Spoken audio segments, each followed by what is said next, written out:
இதில் உள்ள கலைஞர்கள் சின்ன சின்ன பாத்திரம் பண்ணவங்க. ஒரு சின்ன பையன்லாம் ஆக்ட் பண்ணியிருக்காரு.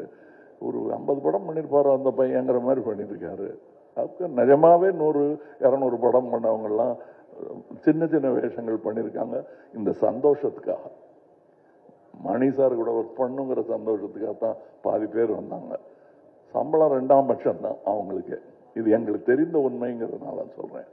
நாம வையாபுரி மாதிரி ஆர்டிஸ்ட் எல்லாம் நாங்கள் கண்டெடுத்தவர். அவர் அவர் அவர் ஜூனியர் ஆர்டிஸ்டா இருந்த போது நாங்கள் கண்டெடுத்து இவர் அப்படின்னு பார்த்து கூப்பிட்டது அவர். இன்னைக்கு அவர் எங்க கூடயே உட்கார்ந்து சீட்டு கிடைச்சாச்சு, உட்காந்துடணும். அது ரொம்ப கஷ்டம். அந்த நிலையிலிருந்து வந்த அவருக்கு தான் தெரியும். இன்னைக்கு இங்க ஜோஜு இல்லை, இப்ப இந்த முன் வரிசையில் அமர்ந்திருக்கிற எல்லாருமே என் நண்பர்கள் தான்.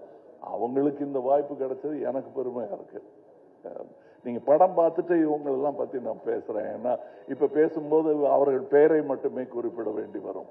அவர்கள் திறமையையும் பத்தி பேசுவதற்கு இன்னொரு விழா நடக்கத்தான் போகிறது என்று எனக்கு தோன்றுகிறது. அந்த விழாவில் உங்களுடன் பேசுகிறேன். மற்றபடி எனக்கு உறுதுணையாக இருந்த தமிழ்நாட்டிற்கே நன்றி சொல்ல வேண்டும். நான் மேடையில் பேசும்போது உயிரே உறவே தமிழே என்று சொன்னதற்கான அர்த்தத்தையும் நான் முழுமையாக உணர்கிறேன். நன்றி, வணக்கம்.